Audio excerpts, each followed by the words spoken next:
La pandémie vient remettre en question les plans de carrière de plusieurs jeunes. Il y a quelques mois, quelques années, ça volait à pleine croissance, puis à manquer d'ailleurs des pilotes et des avions.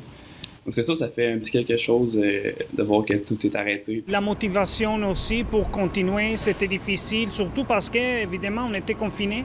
Au niveau aussi émotif, ça fait beaucoup.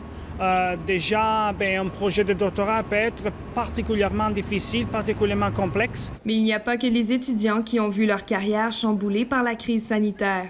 On est un peu désorienté dans tout ça. Donc, moi, je me suis dit, moi aussi, probablement, il va falloir que je me réinvente. Je me serais jamais posé la question si la COVID serait pas arrivée. On se sent un peu mis dans le coin, à la merci. On essaie de se trouver des portes de sortie. Je suis pas capable de mettre fin là, à 100% à ce que je faisais, mais je vois ça positivement. Un nouveau, c'est comme si à 35 ans, on recommence à zéro. Peu importe l'âge, recommencer à zéro n'est pas toujours facile.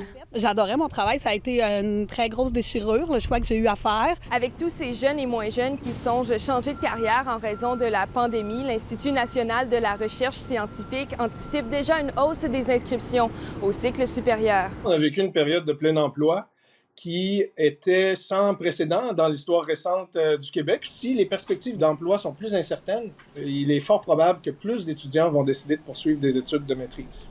Et tout ça se reflète dans les bureaux des conseillers en orientation du Québec. Il y a plus de gens qui viennent nous voir en évoquant le besoin ou le goût de se réorienter à cause de la crise.